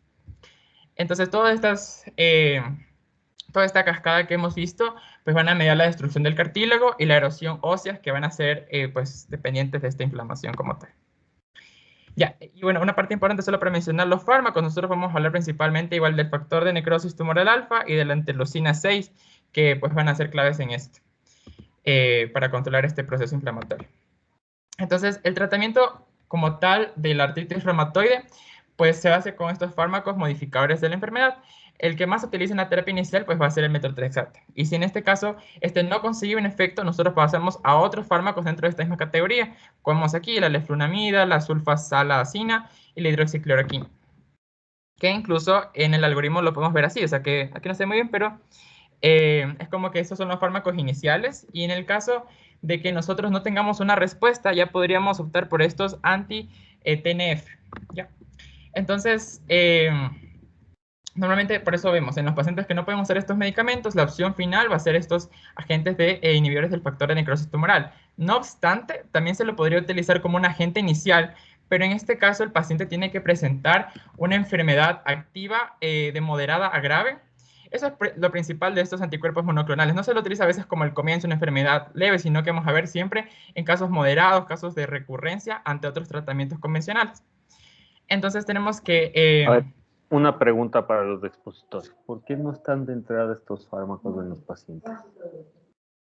Normalmente. ¿Puedo repetirlo? ¿Por qué no es una terapia de inicio? O sea, está bien, según como ustedes ven, cáncer, inmunoterapia para el cáncer, bueno, tratamiento del cáncer, enfermedades autoinmunes, asma, todo lo que sea. Normalmente, estos fármacos se ve que son muy eficaces, pero ¿por qué no están casi siempre desde el inicio o las guías no te recomiendan empieza con esto? Doc, yo creo que es igual por los efectos adversos. Buscando casos clínicos se menciona, más casos clínicos había de los efectos adversos después de la terapia, que de por sí efectos como que beneficiosos en algunos casos. Otro factor también, Doc, es que ¿Y la estos quimioterapia y la radio no te da efectos adversos? Doc, otro ¿O factor, los inmunosupresores a largo plazo, como los que mencionaste? Doc, ¿sí me escuchan? ¿Sí? Otro factor importante también de estos anticuerpos es que son bastante caros y complicados de crear. Entonces, Eso es. Muchas veces no va tanto por... Bueno, obviamente se necesitan ensayos clínicos, ya que de solo es... pero muchas veces, no digo todos, pero sí muchos, está en relación, o el uso de esto está en relación, primero porque son fármacos nuevos, ¿no es cierto? Como ustedes ven, estos se llevan haciendo desde hace, como muchos de ustedes dijeron, empezaron en 1985. Pero todos estos últimos que han mencionado ustedes llevarán de no más de 15 años, 10 años en el mercado, muchos de ellos, y cada vez hay más nuevos. Entonces, estos fármacos son muy caros, ¿ya? Son muy costosos. Hablamos dependiendo, o sea, depende, hablo del omalizumab, que es el que yo utilizo en asma alérgico, ¿ya? Ese te vale la dosis de 300 miligramos que hay que poner en un asma o urticaria, vale $600, ¿ya? Y eso tienes que poner al mes. Hay otros, por ejemplo, el Dupixent, el Dupilumab, que es el último que salió, que es antiinterleucina 4 y 13, vale $1,500 al mes. Y es un tratamiento que es crónico, tienes que seguir haciendo. Entonces, en un país pobre como el nuestro, que nuestra seguridad social no tiene ni para sueros ni para penicilina por poco, imagínate poner esto. Más aún, es difícil para sistemas sanitarios fuertes, peor aún para otros como el nuestro. Entonces, muchas veces no va tanto, o sea, esto es un tratamiento nuevo, pero se ve que es muy eficaz y en el tratamiento de muchos cánceres, imagínense, al caso que pusieron ustedes del melanoma de oreja. Si es que no había esto, ¿qué tenían que hacerle probablemente a ese paciente? Echar oreja, ¿no es cierto? O ponerle, bueno, básicamente eso, porque el melanoma es muy agresivo. E incluso quizás quimios u otras cosas, ¿no es cierto? Entonces, en el caso que vieron ustedes, ya le pusieron el virus así y al cabo de 5 meses prácticamente se curó, ¿no es cierto? Entonces, eso es en cierto modo, el tema con este tipo de fármacos. Continúa. Listo. Entonces aquí los agentes que tenemos disponibles van a ser estos inhibidores del TNF, como es el adalimumab, y los anti-interleucina 6 como el tocilizumab y el sarilumab. Entonces, solo bueno, ya mi compañera mencionó el mecanismo de los anti-TNF, para mencionar nomás del tocilizumab, que en este caso, pues la interleucina 6 endógena pues va a ser inducida por estos estímulos inflamatorios, como ya vimos, y va a mediar una variedad de respuestas inmunológicas. Entonces, la inhibición de los receptores de la interleucina 6 por parte de estos fármacos pues va a conducir a lo que es la reducción en la producción de las citocinas y de los reactivos de fase aguda. Y como vemos aquí también hay otros tipos de inmunoterapias que se pueden optar, pero estos son como las que les he mencionado, son como las más estudiadas y las que más efectos beneficiosos se han demostrado. Tenemos aquí la hipercolesterolemia. Entonces, vamos a tener aquí que vamos a estudiar una proteína, una proproteína llamada la proproteína convertasa subticilina quexina tipo 9. Es un nombre un poco feo, pero la tenemos aquí y vamos a explicar cuál es la parte. Esta es la parte fisiológica y aquí cómo actuaría el fármaco. Entonces, normalmente esta proproteína se va a asociar con un aumento en lo que son las lipoproteínas de baja densidad y con peores resultados cardiovasculares. Entonces, básicamente lo que va a hacer es que se va a producir primero en lo que es el hígado y estos se van a unir, como vemos aquí, a los receptores del LDL en la superficie de los hepatocitos. Y esto va a llevar a lo que es la degradación del receptor. Y posteriormente a niveles plasmáticos pues, más altos de este colesterol LDL. Entonces, estos fármacos que vemos aquí, el alirocumab y el evolocumab, básicamente lo que van a hacer es unirse a esta proproteína plasmática libre y va a promover su degradación. Entonces, como resultado, va a haber menos de esta enzima libre disponible que se una a este receptor del LDL y como consecuencia directa, pues el hígado va a tener la capacidad tiene la capacidad de eliminar más de este colesterol LDL de la circulación y esto pues va a bajar considerablemente los niveles plasmáticos séricos. También se ha mencionado que estos pueden, o sea, que están asociados a tasas más bajas de infarto de miocardio, accidente cerebrovascular, ¿ya?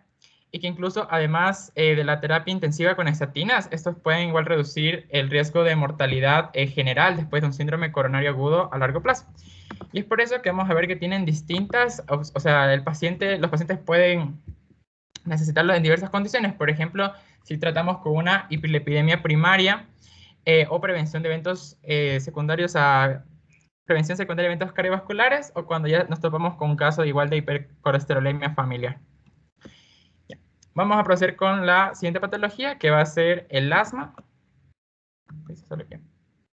Entonces, en sí las pautas de la GINA del 2021 pues recomiendan, como dijo el doctor, omalizumab para los pacientes que tienen un asma alérgica, pero como ya les digo, o sea, de moderada a grave, y esta no va a ser controlada, por ejemplo, cuando no es controlada en lo que es el paso 4 o 5, como se puede observar igualmente en la imagen que aquí nos hablan de los anti-IG. Y es porque omalizumab, pues eso es anticuerpo monoclonal IG1 o humanizado recombinante, que va a se va a unir a esta IgE con gran afinidad y va a ser la única terapia de este tipo disponible en uso. Entonces yo les quería hacer una pregunta, porque ya hemos visto un poco de asma, hemos visto de alergias. Entonces, primero ya, esto está fácil porque ¿qué inmunoglobulina se une al receptor Fc epsilon R1? ¿Y en cuáles células se encuentra este receptor? Ya, entendiendo un poco el contexto en el que estamos. ¿Alguien que quiera responder?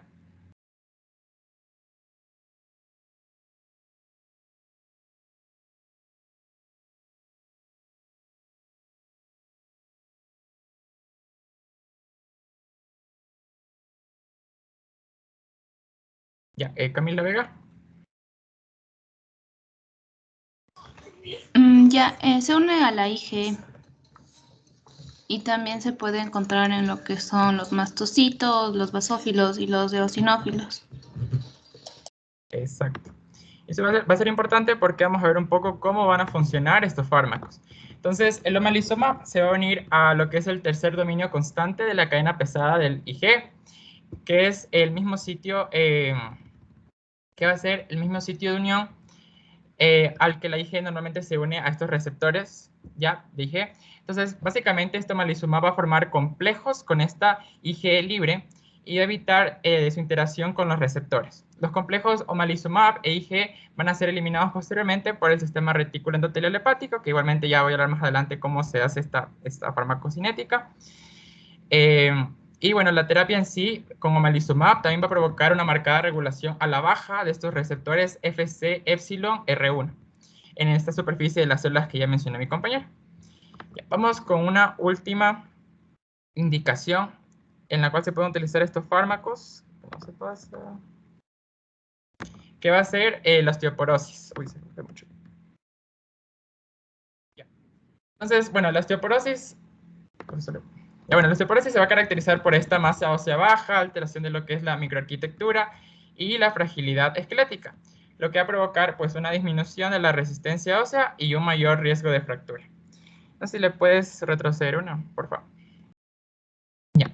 Entonces el mecanismo de acción, entendiendo un poco igual la fisiología normal, es que tenemos aquí a lo que es el ligando activador del receptor del factor nuclear kappa beta, que es el RANK-L. ¿Ya? Entonces, básicamente la interacción entre RANK-L con el receptor RANK va a hacer que haya una activación, una migración y diferenciación, bueno, de las células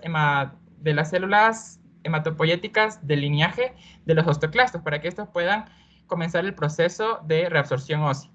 Entonces, el demalizumab, básicamente, como vemos aquí, lo que va a hacer es unirse específicamente a estos RANK ligando y va a bloquear la unión del RANK-L a RANK. Y por lo tanto reduce la formación, la función y la supervivencia de estos osteoclastos. Entonces, finalmente va a haber una disminución en la resorción ósea y aumento de la densidad. ¿En qué pacientes nosotros vamos a elegir esta terapia? Bueno, para la mayoría de los pacientes, la terapia inicial pues, va a ser cambios en el estilo de vida y también los bifosfonatos orales. No obstante, denosumab se puede usar, por ejemplo, en ciertos pacientes que tienen ya un alto riesgo de fracturas, como pacientes también mayores, que tienen dificultades con la dosificación, que no responden o no toleran otras terapias, o que tienen una función renal marcadamente alterada. Y finalmente, pues, hay un problema que también sería bastante importante con este fármaco, que es las fracturas vertebrales, ya que cuando hay un retraso o se interrumpe este fármaco, pueden ocurrir esto tan pronto como 7 meses después así de la dosis anterior. Entonces, básicamente aquí lo que se busca es un tratamiento alternativo para evitar pérdidas mayores. Ya, vamos a seguir con la administración de estos fármacos, estos anticuerpos monoclonales. Entonces, básicamente estos anticuerpos monoclonales son proteínas, por lo que generalmente se van a administrar por vía parenteral, algunos se pueden administrar por vía intravenosa, como ahí el infliximab, otros por vía subcutánea, como el emicizumab, y algunos también por otras vías, por varias vías, por ejemplo el rituximab, que tiene ya diferentes formulaciones. Y hay también fármacos como el pacilizumab, que se pueden dar por vía intramuscular. Entonces, la mayoría de estos fármacos, como ya les mencioné antes, pues van a ser eliminados por los macrófagos retículo-endoteliales a través de mecanismos no dependientes de antígenos. Y las vidas medias pues, van a variar de 2 días a varias semanas, ya dependiendo del fármaco y sus compuestos. Entonces vamos a tener distintos efectos adversos. Principalmente podemos tener primero que va a ser las reacciones a la infusión. Entonces estas son reacciones que generalmente pueden ocurrir en las primeras 1 o 2 horas después ya de comenzar esta infusión, así como otras terapias sistémicas, y pueden ir desde lo que son reacciones como aquí en imagen, o sea, de reacciones que son leves, irritantes en el lugar de inyección, aumentos ya de la temperatura corporal, prurito, hasta una anafilaxia potencialmente mortal. Eso por un lado. Tenemos también aquí que mencionaban el caso un poco interesante, por ejemplo, de estos determinantes de carbohidratos de reactividad cruzada, que son los alfa-gal. De los alfa-gal, que estos se van a encontrar en una variedad de carnes de mamíferos. Entonces decía que si los pacientes tienen IgE contra esta alfa-gal, pues pueden reaccionar, o sea, pueden tener reacciones de hipersensibilidad graves contra el anticuerpo cetuximab, el anticuerpo monoclonal. Y bueno, vamos a tener que en sí las reacciones leves a menudo se pueden manejar, o sea, reconociéndolas tempranamente, interviniendo de manera inmediata, y a menudo pues se puede continuar el tratamiento después de tenerlo. Y lo que mencionan también que puede ser útil, como que tener una infusión más lenta o una terapia concomitante con antipiréticos, antihistamínicos. Y lo que vemos aquí también que nos decía que normalmente se puede dar esta terapia de 25 miligramos de difenhidramina por vía intravenosa, y si hay progresión a los 15 minutos se puede dar una dosis adicional de 25 miligramos. El punto es no exceder los 100 miligramos en 1 hora. Vamos a tener también a las reacciones cutáneas asociadas con estos inhibidores del receptor del factor de crecimiento epidérmico. Entonces, el patrón más común va a ser esta erupción arneiforme papulopustulosa difusa, que se da en más de 2/3 de los pacientes que reciben cualquiera de esos agentes. Aquí vemos los que terminan en MAULOS, son los anticuerpos monoclonales. También se pueden presentar otros efectos adversos, como también podemos ver en la imagen, el crecimiento anormal, la paroniquia, las telangiectasias, la cerosis, el prurito, por lo cual si vemos estos fármacos, pues tenemos que estar muy pendientes de estas reacciones dermatológicas. Entonces vamos a seguir con las infecciones. Entonces, sí, las infecciones y la autoinmunidad pues son riesgo potencial después de la administración de cualquiera de estos anticuerpos monoclonales, que reduzcan pues la función inmunitaria, incluidos los que se dirigen contra los antígenos de linfocitos B y T. Entonces vamos a estudiar aquí a los inhibidores del TNF-alfa, bueno, el factor de necrosis tumoral alfa. Estos se han asociado a un mayor riesgo de infecciones graves. Entonces, dentro de estos tenemos, por ejemplo, infecciones bacterianas, pues principalmente neumonías, lo que son el herpes zóster, también la tuberculosis y algunas infecciones oportunistas. Por eso, antes de dar el tratamiento con estos TNF-alfa, tenemos que hacer una detección, por ejemplo, de una tuberculosis latente, ¿ya? Y en el caso que la encontremos, pues tratarla antes de dar el fármaco. También hay complicaciones reumatológicas, y esto debido a lo que ya mencionó mi compañera, que tenemos que los principales inhibidores de estos puntos de control pues van a ser el PD1 con la unión a su ligando y también el CTLA4. Entonces, básicamente, si nosotros bloqueamos estas vías inhibitorias, van a permitir, como ya dijo mi compañera, una mayor activación de las células T que van a servir en la terapia, por ejemplo, antitumoral.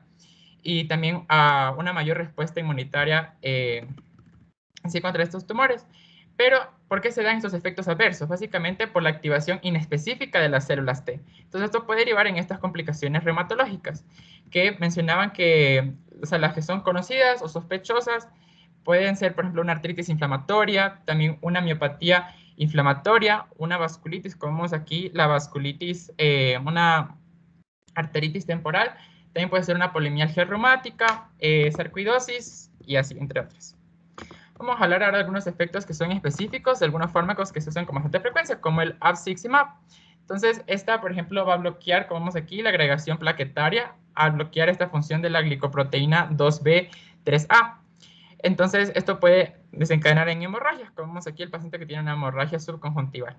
Y en el caso del trastuzumab, pues, este se va a dirigir, ya sabemos, contra los receptores HER2, y se asocian, por ejemplo, con esta cardiotoxicidad. Entonces, esto lo explican a través de varios estudios. Por ejemplo, uno que mencionaba en modelos animales que la señalización de este HER2 era importante para el desarrollo cardíaco embrionario y la supervivencia de los miocitos, además de que hacía una protección contra estas cardiotoxinas.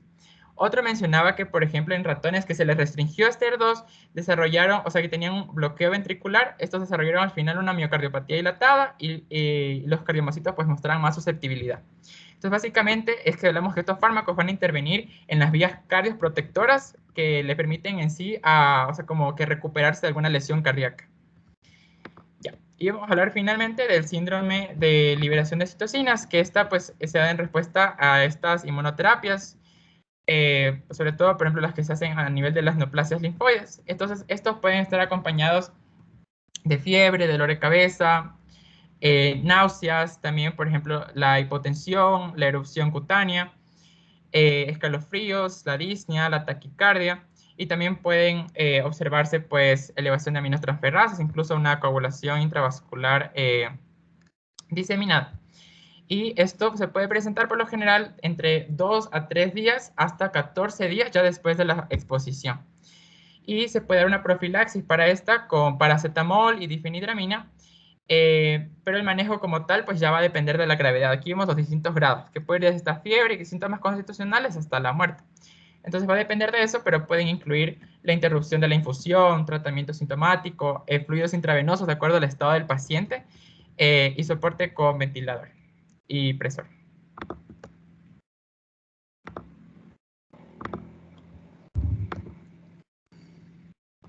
Ya, ahora respecto a los anticuerpos monoclonales y embarazo, tenemos que estos generalmente se usan para tratar enfermedades autoinmunes. Los más estudiados en este caso son los inhibidores del TNF-alfa, para tratar las enfermedades reumatoides y la enfermedad inflamatoria intestinal. Estos fármacos han tenido ciertos estudios que se han realizado para ver sus efectos, por ejemplo, si es que causan defectos congénitos cuando el feto está expuesto a estos inhibidores. Sin embargo, los estudios que se han hecho han demostrado que la exposición a los MAPS no va a tener no va a presentar un riesgo de un aumento de aborto espontáneo, trabajo prematuro o bajo peso al nacer, que por ejemplo en población general que no utiliza estos MAPS. O sea, ha sido Los niveles de estos abortos, por ejemplo, han sido iguales en población general y en población tratada con estos MAPS. Por lo tanto, los que se han aprobado en el uso para embarazadas ha sido, por ejemplo, el Certolizumab, que ha sido aprobado para su uso durante el primer y segundo trimestre. Otro fármaco que se ha estudiado, que también se ha usado, pero no tiene tantos estudios como el Certolizumab, es el Rituximab. Por lo tanto, este Rituximab se utiliza, pero solo en casos de emergencia. Y referente a los MAPS y el COVID-19, tenemos que se han desarrollado algunos MAPS, algunos anticuerpos monoclonales para el SARS-CoV-2 para el tratamiento en estos pacientes ambulatorios que tienen enfermedad moderada, pero que tienen riesgo de progresar a enfermedad grave. Entonces aquí tenemos este cuadro con los pacientes que podrían estar desarrollando enfermedad grave, como pueden ser mayores de edad, obesos, pacientes embarazadas, enfermos renales crónicos, pacientes con diabetes mellitus, entre otras. Entonces, en estos pacientes se ha utilizado estos anticuerpos monoclonales.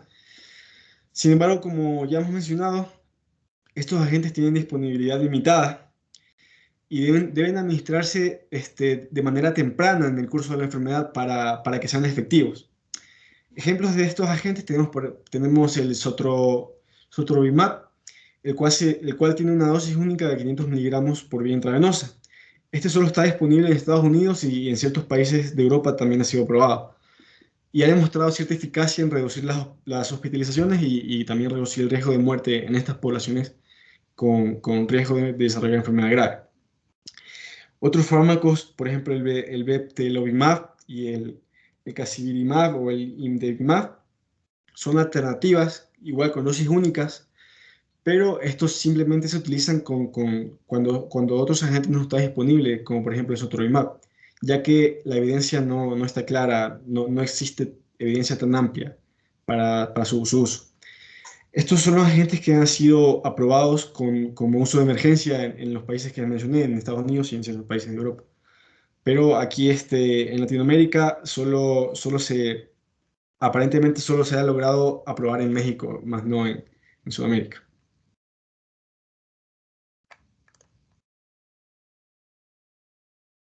Ya, entonces vamos a ver ahorita el caso clínico. Este es de un varón de 34 años con enfermedad de Crohn de 15 años de evolución, que ingresó al hospital por dolor abdominal, diarrea no sanguinolenta y pérdida de peso. En el examen físico pues demostró este dolor abdominal moderado con una masa abdominal en el cuadrante inferior derecho. Los hallazgos de laboratorio revelaron esta proteína C reactiva significativamente elevada, de 7.5, la colonoscopía con ulceraciones localizadas en lo que es la válvula de Bowen y el examen histológico de las biopsias mucosas que fueron sugestivos de esta enfermedad de Crohn activa.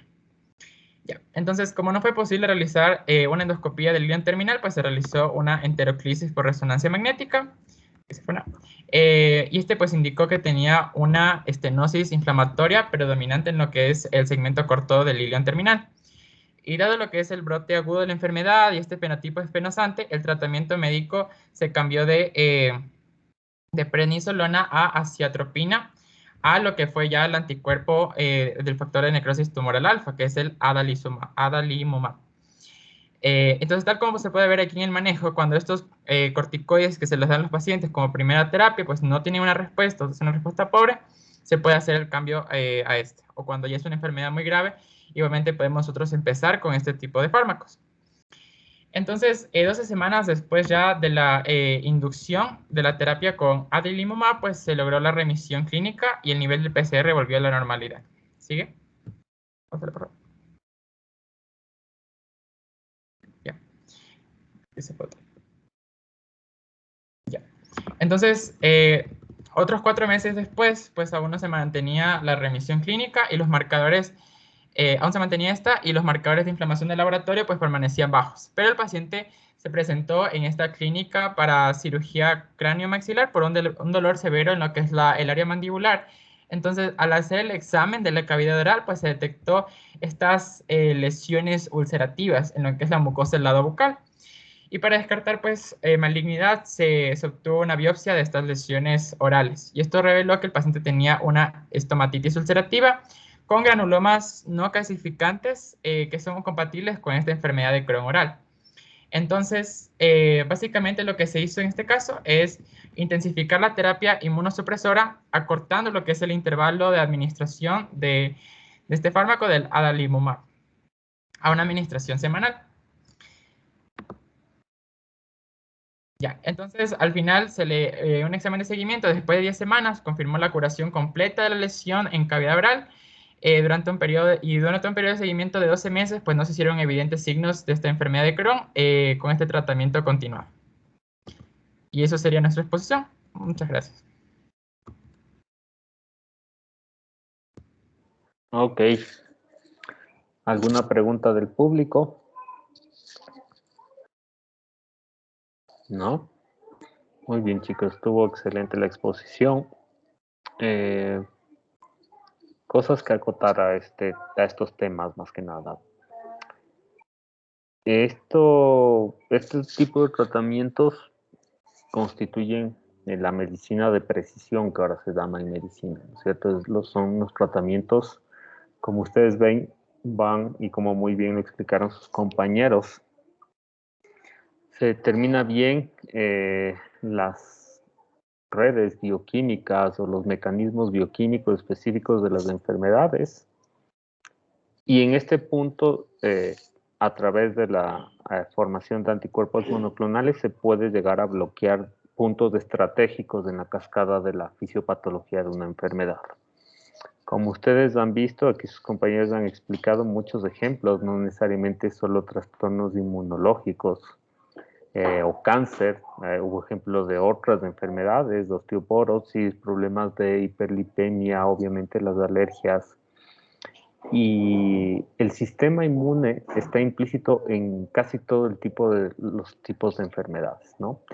Pero muchas veces no se lo enfoca globalmente al tema. Entonces, este tipo de tratamientos está cambiando la forma de enfrentar muchas enfermedades. Y si bien es cierto, nosotros no tenemos disponibilidad de todos los que hablaron ustedes ahora, de hecho, un gran porcentaje de ellos no los tendremos o nuestros pacientes tienen poca accesibilidad, pero seguramente en unos años esto ya será un tratamiento ya un poco más habitual, o sea, de aquí a 15 años probablemente puede que sean ya fármacos que los utilicemos a diario todos los días en las distintas especialidades que existen. Entonces es importante que ustedes sepan, al menos de forma general, ¿no es cierto?, cómo funcionan estos fármacos.